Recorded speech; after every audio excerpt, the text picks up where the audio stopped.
አንዳንድ ጊዜ ኮሊደር ልማት ሪባዳ ነገር ነው። ባዳሪ ነው እንዴት እንዳትሉኝ በሉኝ። እሺ በሉኝ።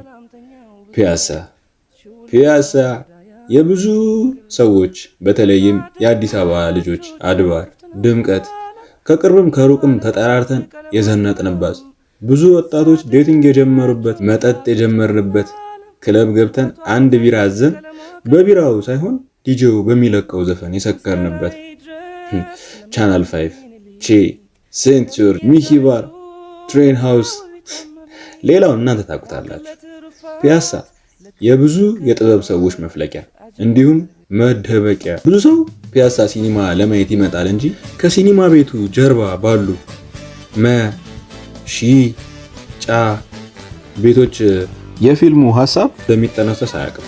ፒያሳ ሁሌም አዲስ ናት ማለት ከኮሊደሩ ልማት በፊት ማለት ነው። አንድ ከክፍለ ሀገር የመጣ ጓደኛዬ ድሮ በፒያሳ ስና መደዳውን ያሉ ወርቅ ቤቶች ጎን ላይ የተሰለፉ ጎረምሶች ወርቅ ነው አባ እያሉ ሲያፈጡበት ምንድነው ወርቅ ነው የሚሉኝ ሲለኝ ወርቅ ካለ ይገዙዋል እዚህ ነፃ ገበያ ነው አልኩት። በነጋታው መንገድ ጠፍቶት ስንቀጣጠር በቃ ወርቅ ነው ጋር ጠብቀሃለሁ ያለኝ መቼም አይረሳኝም። ሙዚቃ እንደምወድ ታውቃላችሁ።